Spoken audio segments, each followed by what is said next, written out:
옛날 옛적 깊은 산골 작은 마을에 윤심이라는 여인이 살았답니다. 윤심은 어찌나 아름다운지 꽃이 부끄러워 고개를 숙일 정도였지요. 달빛처럼 맑은 눈동자의 물처럼 고운 마음씨를 가진 여인이었습니다. 마을 처녀들 중에서도 가장 인정 많고 다정한 사람이라 소문이 자자했답니다. 18 꽃봉오리 같은 나이에 이웃마을 양반집 셋째 아들과 혼인을 하게 되었지요. 그 혼인은 마을 어른들이 다 축복하던 혼인이었습니다. 신랑은 온화한 성품에 학식도 높았고 윤심 또한 현숙함이 넘쳐 모두가 부러워하는 금슬 좋은 부부가 될 거라 입을 모았답니다. 저 둘은 하늘이 맺어준 인연이라오. 그려 복덩이 같은 아이들도 많이 낳겠구먼. 그렇게 잔치가 끝나고 윤심은 시댁에 들어갔습니다. 날마다 행복이 깃든 삶을 살았지요. 남편은 아침이면 서책을 읽고 윤심은 바느질을 하며 나란히 앉아 하루를 보내는 것이 일상이었답니다. 하지만 그 행복은 오래가지 못했습니다. 혼인한 지 채 1년도 되지 않아 남편이 갑자기 열병을 앓다가 하루아침에 세상을 떠났으니 말입니다. 아이고, 하늘도 무심하시지. 저 어린 것이 어찌 홀로 살아갈꼬. 한 번 웃음도 못 피우고 과부가 되다니. 이런 기구한 팔자가 또 있으야. 남편이 세상을 떠난 충격으로 윤심은 눈마저 멀어 세상을 볼 수 없게 되었답니다. 세상의 빛이 사라진 그날부터 윤심의 삶은 캄캄한 어둠으로 가득 찼지요. 처음에는 시부모가 그녀를 돌봐주었으나 흉년이 들어 가세가 기울자 시부모는 다른 마을로 이사를 가게 되었고 윤심은 시댁의 허락을 받아 친정 근처 작은 초가에 홀로 남게 되었답니다. 아이고, 저 불쌍한 윤심은 이제 어찌 살아갈꼬. 참으로 가여운 팔자로다. 마을 사람들은 그렇게 수군거렸지만 윤심은 말없이 작은 초가에 홀로 머물며 세상과 단절된 채 지냈답니다. 눈은 보이지 않았지만 손끝의 감각은 더욱 예민해져 돗자리를 짜고 작은 인형을 만들어 마을 장터에 내다 팔아 생계를 이어갔지요. 낮에는 방 안에 고요히 앉아 일을 하고 밤이면 어둠 속에서 남편을 그리워하며 눈물을 흘렸습니다. 눈이 보이지 않게 되었지만 윤심은 마음으로 세상을 느끼려 했었답니다. 그런데 이상한 일이 생겼답니다. 매일 새벽 윤심의 집 마당에는 어김없이 물이 가득 담긴 항아리가 놓여 있었어요. 처음에는 이웃의 배려인가 했지만 매일 같은 시간에 같은 자리에 항아리가 놓이는 것이 신기했지요. 누구신지 모르겠으나 고맙습니다. 윤심은 매일 아침 물항아리를 만지며 작은 소리로 감사 인사를 전했답니다. 그 물소리와 규칙적인 발소리는 어둠 속에서 살아가는 그녀에게 유일한 위안이 되었지요. 윤심은 그 발소리를 듣기 위해 새벽이면 일부러 잠에서 일찍 깨어 귀를 기울였답니다. 그 발소리는 매우 조용하고 부드러웠어요. 마치 바람이 지나가는 것처럼 살며시 다가왔다가 사라지는 소리였지요. 저 발소리의 주인은 누구일까? 궁금함에 윤심은 어느 날 일부러 일찍 마당으로 나가 숨어 기다렸습니다. 하지만 정작 발소리가 들릴 때면 그 사람에게 말을 걸 용기가 나지 않았지요. 그렇게 며칠이 지났을까? 윤심은 발소리의 주인이 항상 같은 시간에 온다는 것을 알게 되었고 그 사람을 향한 묘한 설렘이 생겨났답니다. 그 무렵 마을에는 서율이라는 젊은 선비가 새로 부임해 왔답니다. 몰락한 양반가의 서자로 과거 시험에 번번이 낙방하여 이제는 작은 시골 서당의 보조 훈장이 되어 생계를 이어가는 처지였지요. 서율은 말수가 적은 사람이었습니다. 그가 말을 할 때면 마을 사람들은 모두 귀를 기울였지요. 그의 목소리는 마치 깊은 산속 계곡의 물소리처럼 차분하고 울림이 있었답니다. 서율은 어린 시절부터 서자라는 이유로 어머니와 함께 별채에서 지내야 했고 형제들과도 어울리지 못했습니다. 그래서인지 항상 혼자 있는 것에 익숙했고 말보다는 마음으로 세상을 바라보는 법을 배웠지요. 책을 읽는 것이 유일한 위안이었던 서율은 학문에 깊이 빠져들었고 과거를 준비했지만 번번이 실패했답니다. 그러던 어느 날 그는 우연히 이 작은 마을에 서당 자리가 비었다는 소식을 듣고 새로운 삶을 시작하기 위해 이곳으로 오게 되었습니다. 서율은 마을 아이들을 가르치는 일에 정성을 다했습니다. 특히 글을 읽지 못하는 가난한 집 아이들에게도 따뜻한 마음으로 글을 가르쳤지요. 그의 온화한 성품에 아이들은 물론 마을 사람들도 서율을 존경하기 시작했답니다. 어느 날 서당에서 수업을 마치고 돌아오는 길에 서율은 한 아이의 이야기를 듣게 되었습니다. 선생님, 저 동쪽 초가에는 윤심이라는 눈먼 과부가 산답니다. 혼자 사는데도 매일 새벽에 누군가 물을 길어다 준대요. 그러하냐?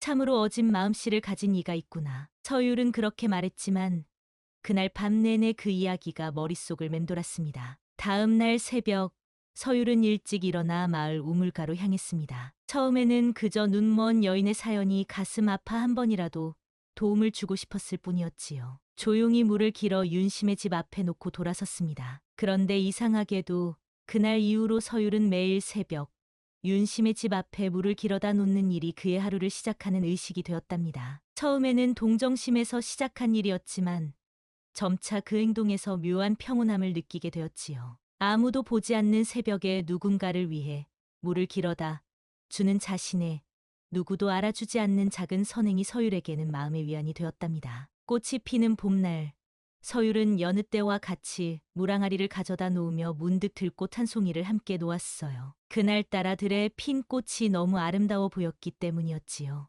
윤심은 그날 아침 물항아리를 만지다 부드러운 꽃잎을 느꼈고 오랜만에 그녀의 입가에 미소가 번졌답니다. 누구신지 이렇게 친절을 베풀어 주시니 제 마음이 따뜻해집니다. 윤심은 그날 이후로 작은 화분에 꽃을 심기 시작했습니다. 보이지는 않았지만 꽃 향기를 맡으며 세상에 아직 아름다움이 있음을 느끼고 싶었던 거지요. 그리고 매일 아침 물항아리 옆에 작은 손수건이나 직접 만든 작은 인형을 두었고 서율은 그것을 소중히 간직했답니다. 두 사람은 서로 얼굴도 모른 채 마음으로 이야기를 나누기 시작했지요. 서율의 방에는 작은 상자가 하나 있었습니다. 그 안에는 윤심이 놓아둔 손수건과 인형들이 소중히 보관되어 있었지요. 때로는 밤늦게까지 글을 읽다가 지칠 때면 서율은 그 상자를 열어보며 미소 짓곤 했답니다. 그렇게 서로 모르는 사이에 두 사람의 마음은 조금씩 가까워져 갔습니다. 하지만 세상 사람들의 눈은 언제나 매서웠답니다. 어느 날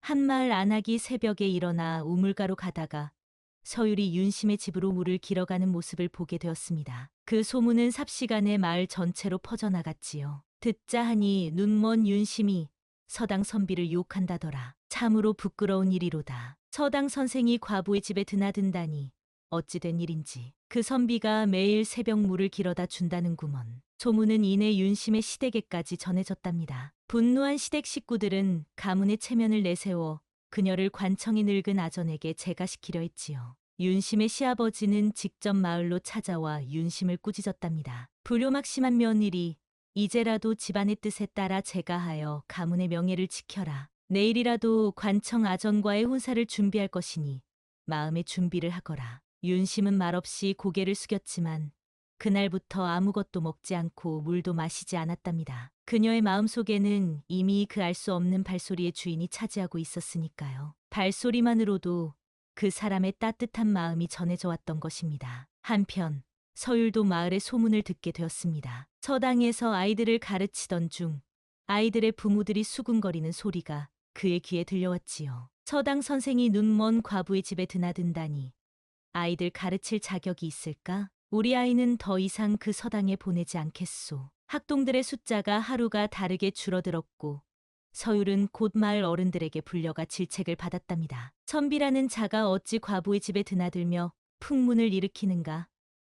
이래서야 어찌 우리 아이들을 맡길 수 있겠느냐? 마을의 체면을 생각해서라도 그런 행동은 삼가는 것이 좋을 것이네. 서율은 고개를 숙이고 마을 어른들의 말을 들었지만 그의 마음은 이미 결정되어 있었습니다. 서당에서 쫓겨난다 해도 윤심을 돕는 일은 멈추지 않겠다고 마음먹었지요. 그날 저녁 서율은 처음으로 윤심의 집을 찾아갔습니다. 해가 저물고 어둠이 내리자 조용히 윤심의 집 앞에 서서 말을 건넸답니다. 그의 마음은 불안하고 떨렸지만 윤심에게 진심을 전하고 싶었답니다. 실례합니다. 서당의 훈장 서율이라고 합니다. 문이 열리고 윤심이 나왔습니다. 얼굴은 창백했고 여인 모습이었지만 그 모습이 서율의 눈에는 더없이 아름다워 보였지요. 당신이 매일 저에게 물을 길어다 주는 분이신지요? 네, 그저 작은 도움을 드리고 싶었을 뿐입니다. 서율은 조심스럽게 자신의 이야기를 들려주었어요. 양반가의 서자로 태어나 늘 차별받으며 자랐던 일. 어머니가 일찍 돌아가신 후 집안에서 더욱 외롭게 지냈던 일. 과거 시험에 번번이 실패하며 세상에 대한 희망을 잃어갔던 일. 그리고 이 마을에 오게 된 것이 새로운 시작이었다는 것까지.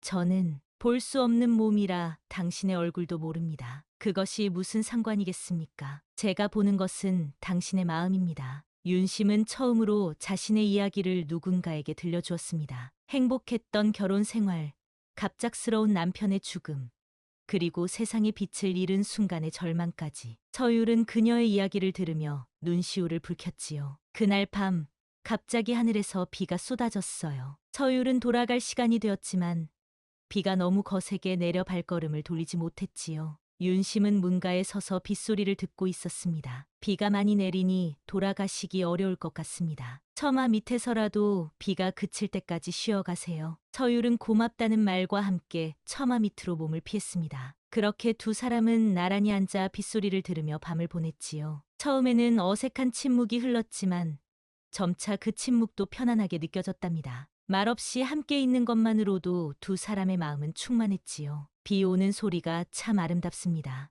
오랜 침묵 끝에 윤심이 말했습니다. 네, 마치 시를 읽는 것 같지요. 서율이 부드럽게 답했습니다. 어릴 적 비 오는 날이면 처마 끝에 앉아 빗방울이 떨어지는 모습을 하염없이 바라보곤 했었습니다. 지금은 그 모습을 볼 수 없지만 소리로 그때의 기억이 떠오르네요. 윤심의 말에 서율은 조심스럽게 그녀의 손을 잡았습니다. 그 순간 두 사람 사이에 무언의 이해가 흘렀답니다. 윤심은 서율의 존재만으로도 큰 위안을 느꼈습니다. 서율은 그녀 곁에 앉아 책에서 읽은 아름다운 시구들을 들려주었고 윤심은 그 시를 마음에 새기며 미소 지었지요. 당신의 목소리는 마치 흐르는 물과 같습니다. 차분하고 깊은 울림이 있어요. 당신의 미소는 마치 봄날의 꽃과 같습니다. 보지 않아도 그 아름다움이 전해집니다. 그렇게 두 사람은 서로의 마음을 나누며 밤을 지새웠습니다. 하지만 그들의 만남은 마을 전체에 더 큰 소문을 일으켰고 결국 서율은 서당 훈장의 자리에서 물러나게 되었답니다. 마을 어른들은 서율이 과부의 집에 드나든다는 이유로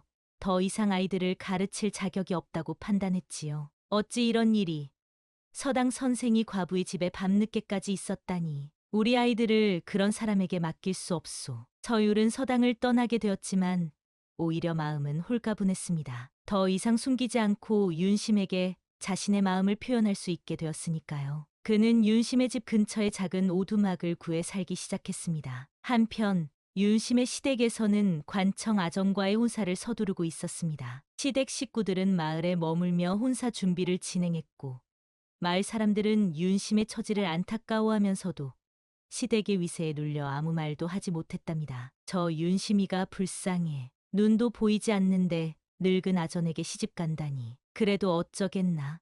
시댁에서 결정한 일인데 서당 선생과 정이 들었다는데 그 둘은 어찌 될까? 마을 안악들은 빨래터에서 소곤거렸지만 윤심의 운명을 바꿀 수는 없었지요. 윤심은 시댁의 결정에 순종하는 척했지만 마음속으로는 깊은 고민에 빠져 있었답니다. 서율과 함께 도망치고 싶었지만 그러면 서율에게도 누가 될 것이라 생각했지요. 그 소식을 들은 윤심은 더욱 깊은 슬픔에 빠졌지요. 마당에 있는 꽃나무에 물을 주던 그녀는 물동이를 떨어뜨려 깨뜨리고 말았답니다. 땅에 쏟아진 물을 보며 윤심의 눈에서도 눈물이 흘렀지요. 어찌 해야 하나?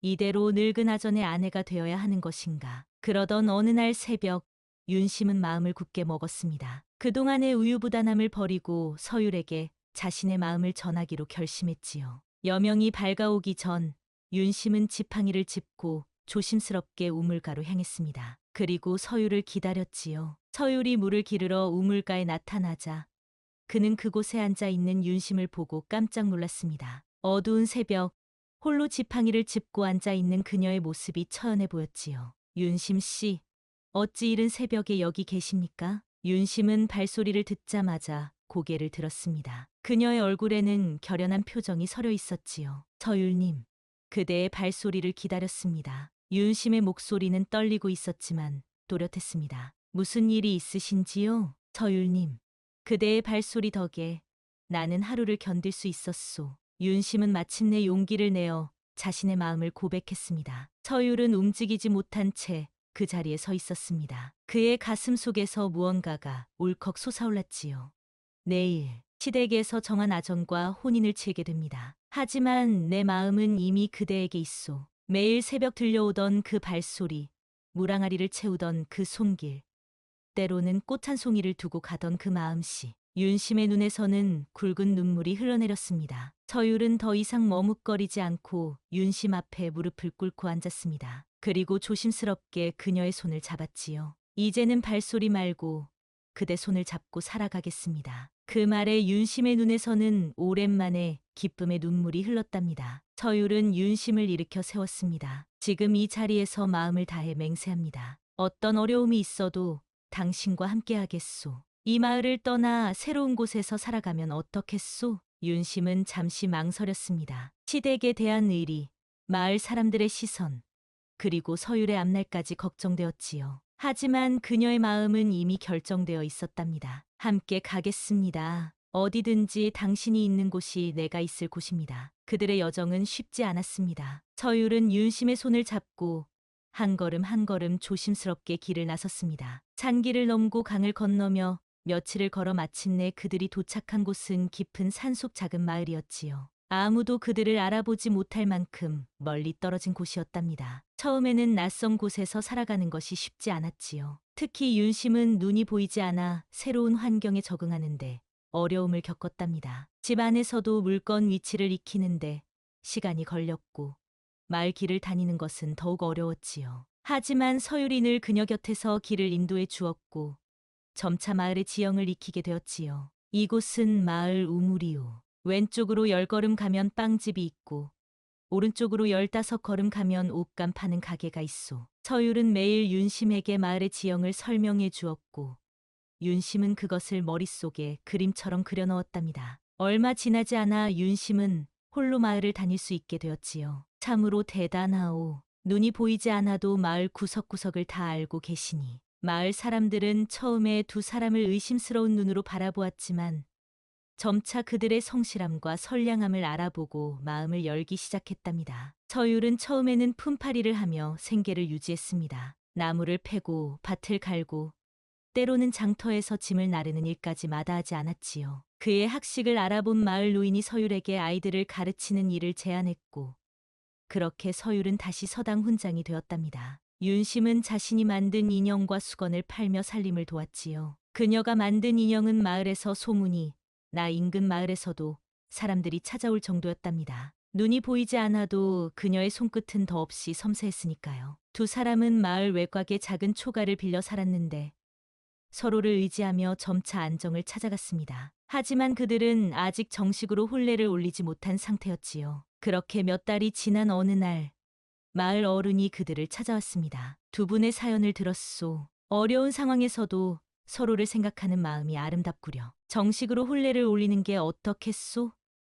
우리 마을에서 작게나마 도와드리겠소. 그로부터 몇 날이 지난 후 마을 어귀에는 작은 혼례상이 차려졌지요. 마을 사람들은 두 사람의 진심 어린 모습에 감동하여 조용히 축하해 주었답니다. 윤심은 보지 못했지만 이번엔 웃는 얼굴로 시집간다더라. 서율은 말이 없어도 그 눈빛에 사랑이 가득하다네. 혼례를 마친 두 사람은 마을 외곽에 자그마한 집을 짓고 살았답니다. 매일 아침이면 함께 우물가로 가서 물을 길었고 저녁이면 마루에 앉아 하루를 이야기했지요. 서율은 책을 읽어주었고 윤심은 그 이야기를 마음으로 기억했답니다. 서율은 새마을에서도 아이들을 가르치는 일을 하며 윤심의 이야기를 전해주곤 했습니다. 눈으로 보는 것보다 중요한 것은 마음으로 느끼는 것이라고 말입니다. 아이들은 호기심 어린 눈으로 윤심을 바라보곤 했지요. 선생님, 윤심 어머니는 어떻게 우리를 알아보시나요? 어머니는 눈이 안 보이는데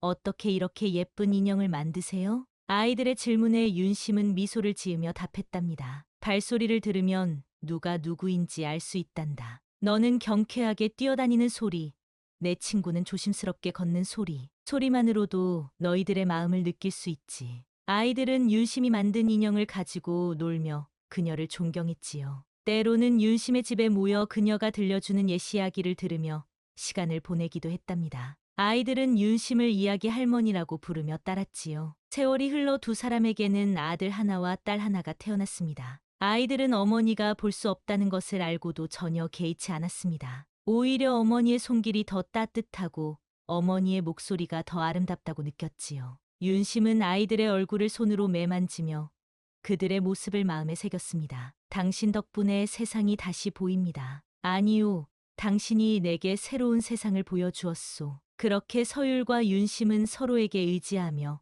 행복한 나날을 보냈답니다. 서율은 평생 매일 아침 윤심을 위해 물을 길었고, 윤심은 평생 서율의 발소리를 기다렸지요. 눈이 보이지 않는 여인과 말이 적은 사내는 서로의 하루가 되기로 약속했고, 그 약속은 평생 지켜졌답니다. 조용한 혼례 뒤에 찾아온 삶은 세상 누구보다 따뜻한 사랑이었지요. 어느 겨울날 윤심이 병으로 누웠을 때 서율은 밤새 그녀의 손을 잡고 있었답니다. 이미 세월이 많이 흘러 두 사람의 머리카락은 하얗게 변해 있었지요. 그들의 아들과 딸은 모두 장성하여 각자의 가정을 이루었고, 이제 두 사람은 다시 단둘이 살고 있었답니다. 서율 씨, 윤심이 희미한 목소리로 불렀습니다. 네, 여기 있습니다. 당신의 얼굴 만져봐도 될까요? 서율은 윤심의 손을 자신의 얼굴로 가져갔습니다. 윤심은 손가락으로 서율의 얼굴 윤곽을 따라 천천히 어루만졌지요. 깊게 팬 주름, 단단한, 그리고 따뜻한 피부. 그녀는 오랜 세월 함께한 남편의 얼굴을 마음속에 새겼습니다.